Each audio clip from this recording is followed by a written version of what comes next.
What to check before you print Macy's return label. Hi everyone, I'm Macy.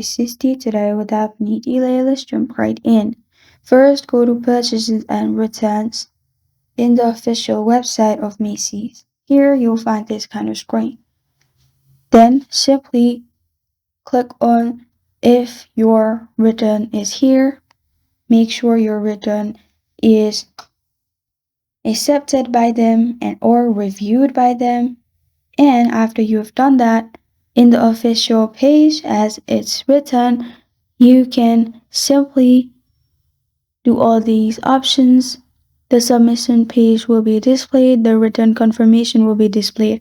Also make sure you have return confirmation mail. If you have not got, that means the return confirmation is not done. So make sure you have return confirmation. If you don't have mail, you can simply call them in their customer support contact and ask them if it's reviewed and if it's possible.